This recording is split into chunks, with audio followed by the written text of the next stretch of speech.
Welcome to our channel 100% knowledge with success. Video देखने से पहले चैनल को सब्सक्राइब कीजिए और बेल आइकॉन दबाइए।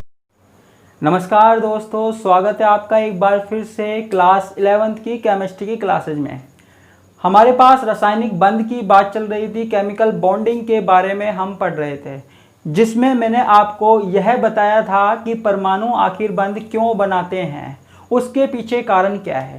साथ ही मैंने ये बताया था कि कोई भी परमाणु स्थायी रह सकता है, कब रह सकता है, उसके पीछे क्या कारण है। एक सिद्धांत बताया था मैंने, लुईस और कोसेल का सिद्धांत था। हाँ, माना कि उसमें कुछ कमियां हैं, लेकिन लुईस कोसेल का सिद्धांत अब भी चल रहा है। अष्टक का सिद्धांत अब भी कई जगह सही तरीके से लागू होता है। ठीक है, तो उसी क्रम में हम आगे बढ़ते हुए इस यूनिट को आगे बढ़ाते हैं। तो मैंने आपको जब शुरू के दिन ये यूनिट स्टार्ट करवाई थी, तो मैंने आपको यह बताया था कि जो केमिकल बॉन्ड है, रासायनिक बंध है, वो दो प्रकार के होते हैं। ठीक है, एक मैंने आपको बताया था प्रबल बंध यानी कि स्ट्रॉन्ग बॉन्ड, और एक मैंने आपको बताया था दुर्बल बंध यानी कि वीक बॉन्ड। जो बंध आसानी से टूट जाता है वो हमारे पास क्या कहलाता है, दुर्बल बंध कहलाता है, वीक बॉन्ड कहलाता है। और जिस बॉन्ड को तोड़ने में ज्यादा ऊर्जा लगती है, ज्यादा मेहनत लगती है, ज्यादा टाइम लगता है, वो हमारे पास क्या कहलाता है, स्ट्रॉन्ग बॉन्ड कहलाता है, प्रबल बंध कहलाता है। ये बात आपको क्लियर थी, मैंने क्लियर करवा दी थी। अब हम बात कर रहे हैं प्रबल बंध की। जिन बंधों को तोड़ने में ज्यादा टाइम लगता है, ज्यादा ऊर्जा लगती है, उन बंध की हम बात कर रहे हैं। ठीक है, तो अब उस बंध में हमने कुछ प्रकार देखे थे, जैसे हमने देखे थे सह संयोजक बंध देखे थे। प्रबल बंध के जो प्रकार है वो मैंने आपको सिर्फ बताए थे कि क्या होते हैं, सह संयोजक बंध, उप सह संयोजक बंध। इसके अलावा तीसरा हमारे पास था क्या, आयनिक बंध और धात्विक बंध। आयनिक बंध और धात्विक बंध। आज की क्लास में हम बात करेंगे सह संयोजक बंध की। इस बंध के ऊपर चर्चा चलने वाली है कि आखिर ये बंध कैसा होता है, क्यों बनता है और किस तरीके से बनता है, वो बात हमको आज करनी है। क्लियर है? तो हम आज इस बंध के बारे में देख रहे हैं। बाकी के जो बंध है उनके बारे में भी हम आगे की क्लासेज में बात करेंगे, लेकिन जो अभी हमारे पास टॉपिक है वो है सह संयोजक बंध। ठीक है, तो आज का जो टॉपिक है वो हमारे पास क्या है, सह संयोजक बंध, या इसे बोलते हैं हम कोवैलेंट बॉन्ड। क्या बोलते हैं बच्चों, कोवैलेंट बॉन्ड। ठीक है, अब देखो नाम से ही पता लग रहा है सह संयोजक। क्या, सह संयोजक। देखो इसकी पहले मैं परिभाषा बता देता हूं। इसकी परिभाषा क्या है, वह बंध या ऐसा बंध जो इलेक्ट्रॉनों के साझा करने से बनता है। वह बंध जो इलेक्ट्रॉन के साझा करने से बनता है, साझा करने से बनता है, सह संयोजक बंध कहलाता है। क्या कहलाता है, सह संयोजक बंध कहलाता है। क्लियर है? कोई दो परमाणु हैं, वो आपस में क्या कर रहे हैं, इलेक्ट्रॉनों का साझा कर रहे हैं। कितने भी इलेक्ट्रॉनों का साझा कर सकते हैं, 1 2 3। अब जैसे हमारे पास दो परमाणु हैं, एक इलेक्ट्रॉन ये दे रहा है बंध बनाने के लिए और एक इलेक्ट्रॉन ये दे रहा है। दो परमाणु हैं ए और बी। अब इनको क्या करना है, आपस में बॉन्ड बनाना है, आपस में बंध बनाना है। तो एक इलेक्ट्रॉन ये दे रहा है, एक इलेक्ट्रॉन ये दे रहा है, यानी कि ये क्या कर रहे हैं, इलेक्ट्रॉनों का साझा कर रहे हैं। और जब इलेक्ट्रॉनों का साझा करने से कोई बॉन्ड बनता है, कोई बंध बनता है, तो उसे हम क्या कहते हैं, सह संयोजक बंध। वह बंध जो इलेक्ट्रॉन के साझा करने से बनता है, सह संयोजक बंध कहलाता है।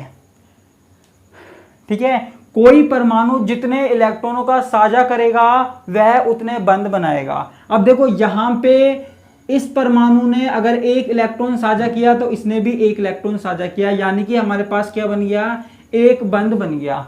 ठीक है, सिंगल बॉन्ड बन गया। अब अगर हमारे पास ये परमाणु भी इलेक्ट्रॉन साझा करे और ये भी, यानी कि ये दो दो इलेक्ट्रॉन साझा करे तो दो बंध बनेंगे।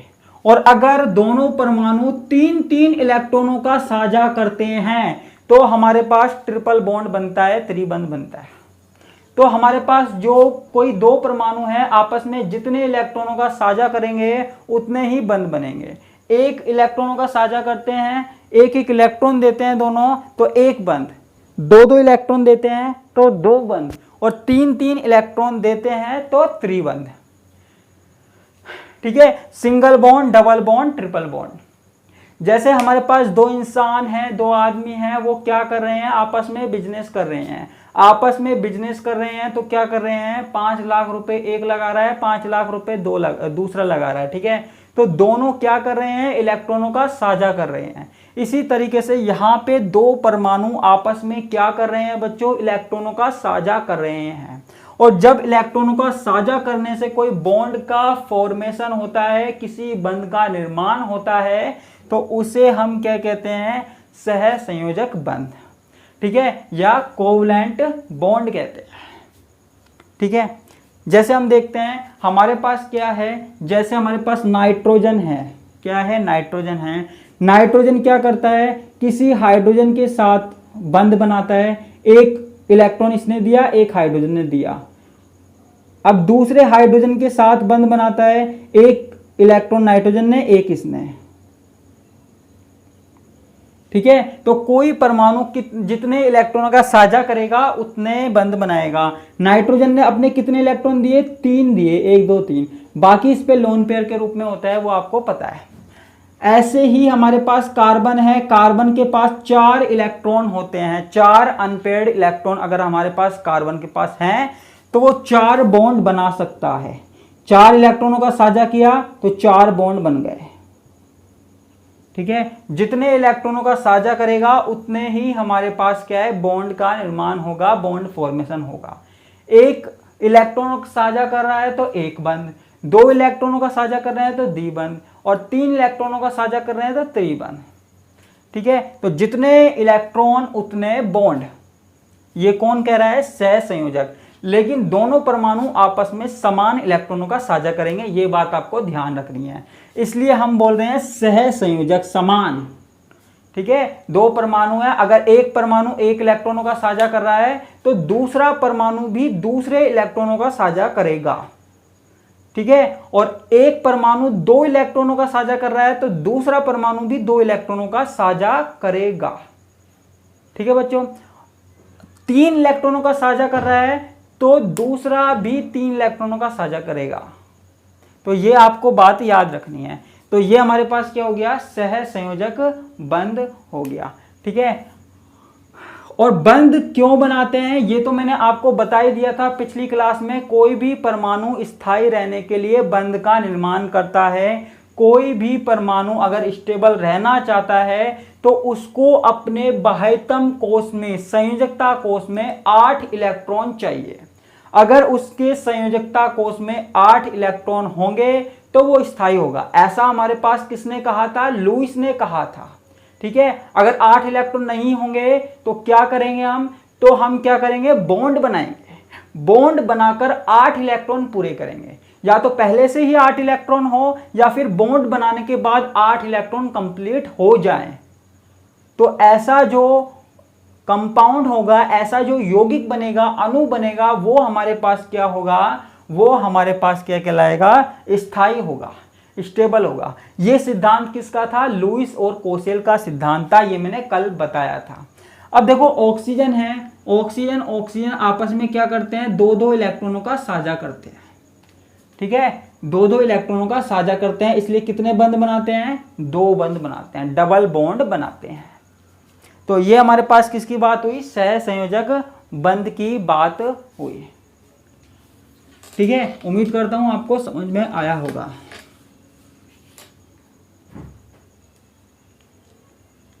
ठीक है, और जो हमारे पास बॉन्ड बनता है, सहसंयोजक जो बॉन्ड बनता है वो किसके द्वारा बनता है। एक बात ध्यान रखना, जब भी हमारे पास सह संयोजक कोवलेंट बॉन्ड बनेगा वो किसकी सहायता से बनेगा।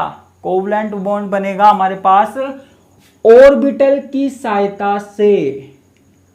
किससे? ऑर्बिटलों के द्वारा हमारे पास बॉन्ड बनेगा। With the help of orbital covalent bond will be formed.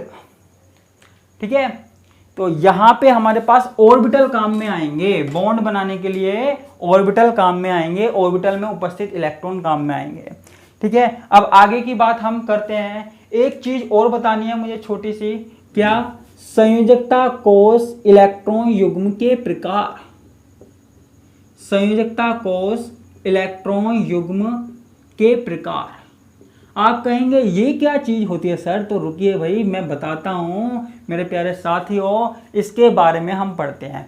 देखो, संयोजकता कोष का मतलब मैंने आपको बताया था, किसी भी परमाणु का बाह्यतम कोष, सबसे बाहर वाला कोष संयोजकता कोष कहलाता है। जिसके इलेक्ट्रॉन किसी बंध के निर्माण में भाग लेते हैं वो संयोजकता कोष कहलाता है। मैंने आपको क्लियर करवाया था पहले ही, सबसे बाह्यतम कोष संयोजकता कोष कहलाता है। उसके बाद इलेक्ट्रॉन युग्म। इलेक्ट्रॉन युग्म क्या होता है? Electron pair. इलेक्ट्रॉन युग्म यानी कि इलेक्ट्रॉन पेयर, यानी कि इलेक्ट्रॉनों का जोड़ा। ठीक है, यानी कि दो इलेक्ट्रॉन एक साथ होते हैं तो उनको क्या बोल देते हैं? युग्म बोल देते हैं। युग्म क्या होता है? जोड़ा। पेयर होता है ना, पेयरिंग करना। ठीक है, तो दो इलेक्ट्रॉन अगर एक साथ हैं तो उनको हम क्या बोल देते हैं? इलेक्ट्रॉन युग्म। ठीक है, अब देखो, जब हमारे पास कोई बॉन्ड बनता है संयोजकता कोष इलेक्ट्रॉन युग्म के जो प्रकार होते हैं वो कितने होते हैं? जब कोई सह संयोजक बंध बनता है तो वहां पे संयोजकता कोष में इलेक्ट्रॉन युग्म कितने प्रकार के होते हैं वो हम देखते हैं। ठीक है, तो ये दो प्रकार के होते हैं। अच्छा, संयोजकता कोष इलेक्ट्रॉन युग्म क्या हो गया? संयोजकता कोष में उपस्थित इलेक्ट्रॉन युग्म, ये दो प्रकार के होते हैं। आप कहेंगे कौन कौन से? एक तो हमारे पास होता है लोन पेयर। ठीक है, आपके पूरी केमिस्ट्री में ये काम में आने वाले हैं। ठीक है, lone pair, bond pair. Lone pair, bond pair. Lone pair का मतलब है अबंधित इलेक्ट्रॉन युग्म। अबंधित इलेक्ट्रॉन युग्म, मैं मतलब समझा रहा हूं, वीडियो देखना पूरी।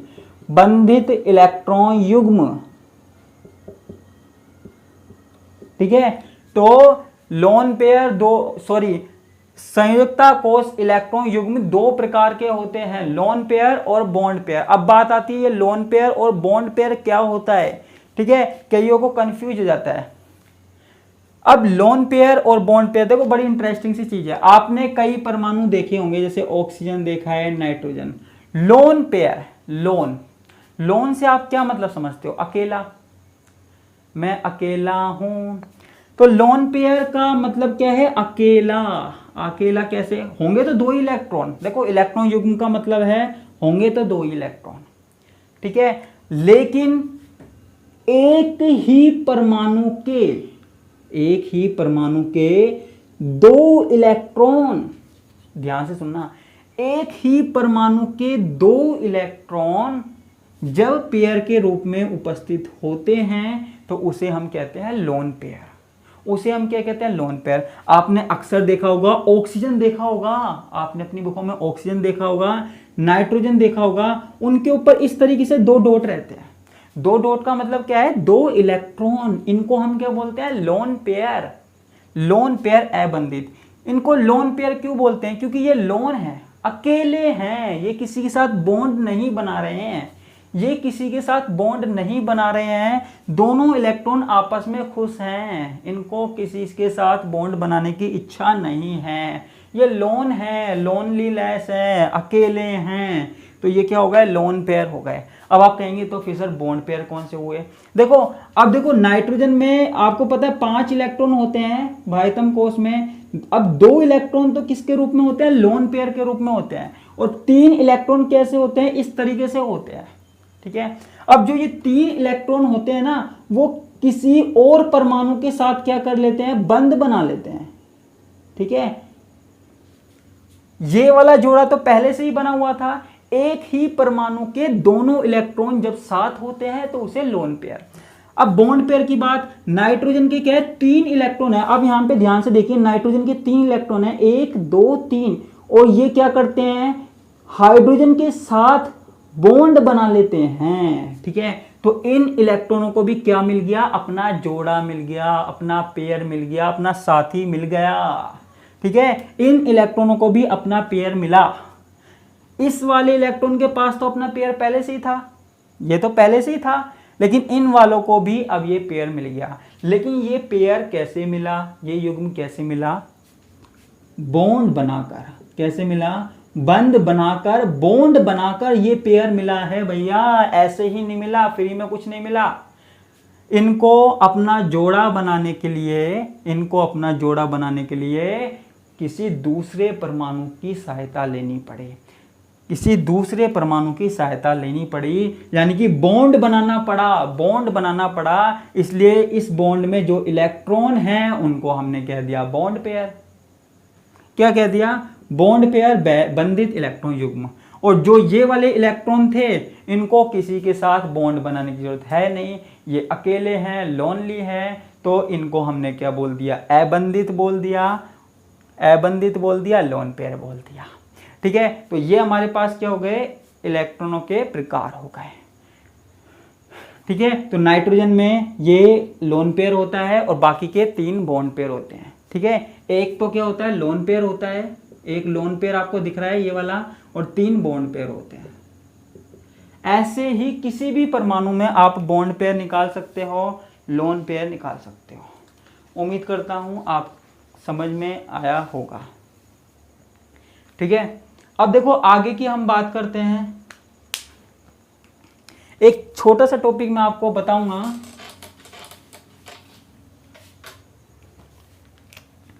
छोटा सा टॉपिक क्या है, कक्षकों का अतिव्यापन। क्या है बच्चों, कक्षकों का अतिव्यापन, ओवरलैपिंग ऑफ ऑर्बिटल। ठीक है, कक्षकों का अतिव्यापन। देखो कक्षक होते क्या हैं, वैसे तो आपको पता है कक्षक होते क्या हैं, ऑर्बिटल सुना होगा वो, और हम आगे भी कक्षकों के बारे में बात करेंगे। ठीक है, लेकिन मैं आपको बता देता हूं, जहां इलेक्ट्रॉन पाए जाने की संभावना होती है, जहां इलेक्ट्रॉन पाए जाने की संभावना होती है, ठीक है, संभावना होती है, वो हमारे पास क्या कहलाते हैं, कक्षक। जहां हमको पता है कि यहां तो डेफिनेटली इलेक्ट्रॉन मिलेगा, उसको हम क्या बोल रहे हैं, ऑर्बिटल बोल रहे हैं, कक्षक बोल रहे हैं। ठीक है, जैसे आप जाओ चिड़ियाघर, आप जाओ चिड़ियाघर और आपको पता है वहां क्या मिलेंगे, जानवर मिलेंगे, आपको पता है वहां जानवर मिलेंगे, वहां पे जानवर पाए जाने की संभावना है। ऐसे ही यहां पर जब इलेक्ट्रॉन पाए जाने की संभावना जहां ज्यादा होगी उसको हम क्या बोलते हैं, ऑर्बिटल बोलते हैं। क्या बोलते हैं, ऑर्बिटल बोलते हैं, कक्षक बोलते हैं। ठीक है, ध्यान रखोगे, इलेक्ट्रॉन पाए जाने की संभावना ज्यादा होती है या इलेक्ट्रॉन घनत्व की संभावना ज्यादा होती है, वह कक्षक कहलाता है।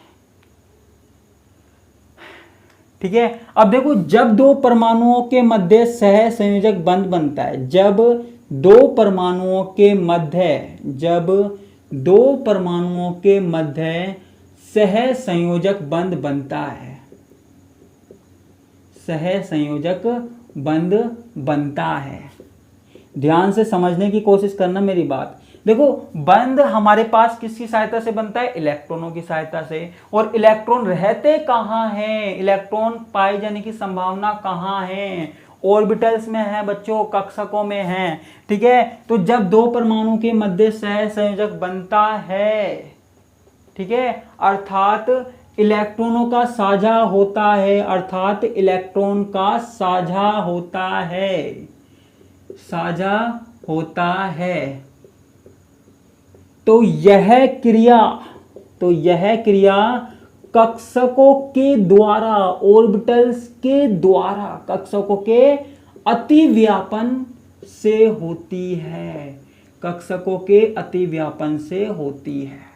ठीक है, यानी कि हमको क्या मिलते हैं, दो कक्षक मिलते हैं, उनकी हम क्या करवा देते हैं, ओवरलैपिंग करवा देते हैं, अति व्यापन कर देते हैं।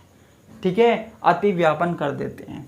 अच्छा, आपको ये तो पता ही होगा कक्षक कैसे होते हैं, आपको ये पता होगा 4 कक्षक होते हैं SPDF, जिनके नाम पे ही हमारे पास पूरी की पूरी पीरियोडिक टेबल है। अब देखो ये कक्षक आपस में किस तरीके से अतिव्यापन करेंगे, किस तरीके से अतिव्यापन करेंगे, इनका जो बंध होगा वो कितना मजबूत होगा, बंध के कौन कौन से प्रकार होंगे, बंध को हम क्या नाम देंगे, क्या हमारे पास एक ही बंध बनेगा या फिर हमारे पास 2 बंध बनेंगे या 3 बंध बनेंगे, और वो बंध बन रहा है तो वो कितना स्टेबल होगा या कितना अनस्टेबल होगा, उस बंध के क्या क्या गुण होंगे, इन सभी बातों पे हम डिस्कस करेंगे अगली क्लास में। ठीक है, तो इसी के साथ मैं आपसे विदा लेता हूं। धन्यवाद, नमस्कार, टाटा, बाय।